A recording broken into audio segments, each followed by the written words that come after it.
इस दिव्य धाम में द्वादश ज्योतिर्लिंगों में से केदारेश्वर ज्योतिर्लिंग का दर्शन कर रहे हैं। ये अनादिकाल से यह दिव्य स्थान यहाँ स्थित है और जो ये दिव्य यात्रा है युग युगांतरों की यात्रा है।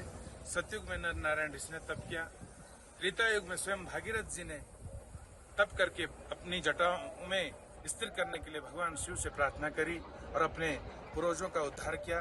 द्वापर युग में स्वयं श्री कृष्ण जी ने और पांडवों ने इस दिव्य भूमि की साधना करी और अपने जीवन का कल्याण किया। इसी तरह से कलयुग में कई संत मनुष्यों ने इस दिव्य धाम में साधना करके भगवान के उस दिव्य तत्व को प्राप्त किया। यह अनादिकाल से स्थित यह दिव्य मंदिर है और इसकी महत्ता और इसकी अखंडता हमेशा इसी तरह से बनी रहे। भगवान श्री केदारनाथ जी सबको सद्बुद्धि दें और उनका कल्याण करें।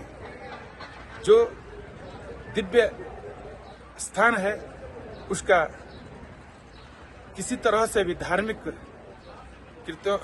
धार्मिकता को इसकी खराब न करें और यहाँ की महत्ता को बना के रखें। इन्हीं दिव्य दो शब्दों के साथ में भगवान श्री केदारनाथ के श्री चरणों में प्रणाम करता हूँ। मंदिर यहीं रहेगा, दिल्ली में जा रहे हैं। हम इस दिव्य धाम में द्वादश ज्योतिर्लिंगों में से केदारेश्वर ज्योतिर्लिंग का दर्शन कर रहे हैं। ये अनादिकाल से यह दिव्य स्थान यहाँ स्थित है और जो ये दिव्य यात्रा है युग युगांतरों की यात्रा है। सतयुग में नर नारायण ऋषि ने तप किया, त्रेता युग में स्वयं भागीरथ जी ने तप करके अपनी जटाओं में स्थिर करने के लिए भगवान शिव से प्रार्थना करी और अपने पूर्वजों का उद्धार किया। द्वापर युग में स्वयं श्री कृष्ण जी ने और पांडवों ने इस दिव्य भूमि की साधना करी और अपने जीवन का कल्याण किया। इसी तरह से कलयुग में कई संत मनुष्यों ने इस दिव्य धाम में साधना करके भगवान के उस दिव्य तत्व को प्राप्त किया। यह अनादिकाल से स्थित यह दिव्य मंदिर है और इसकी महत्ता और इसकी अखंडता हमेशा इसी तरह से बनी रहे। भगवान श्री केदारनाथ जी सबको सद्बुद्धि दें और उनका कल्याण करें। जो दिव्य स्थान है उसका किसी तरह से भी धार्मिकता को इसकी खराब न करें और यहाँ की महत्ता को बना के रखें।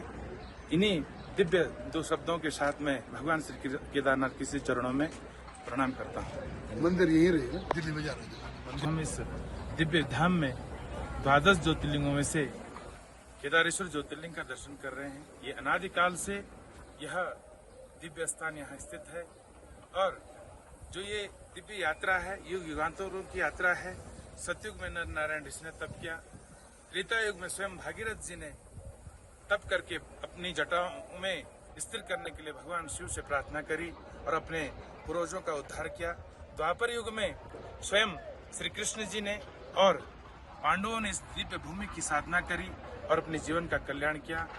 इसी तरह से कलयुग में कई संत मनुष्यों ने इस दिव्य धाम में साधना करके भगवान के उस दिव्य तत्व को प्राप्त किया। यह अनादिकाल से स्थित यह दिव्य मंदिर है और इसकी महत्ता और इसकी अखंडता हमेशा इसी तरह से बनी रहे।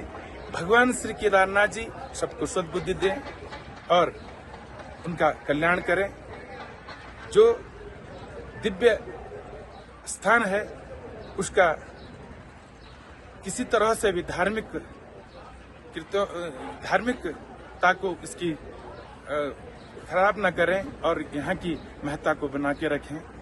इन्हीं दिव्य दो शब्दों के साथ में भगवान श्री केदारनाथ के श्री चरणों में प्रणाम करता हूँ। मंदिर यहीं रहेगा, दिल्ली में जा रहे हैं। न्यूज नेशन अब व्हाट्सएप पर खबरों की ताजा अपडेट के लिए न्यूज नेशन के इस QR कोड को स्कैन करें।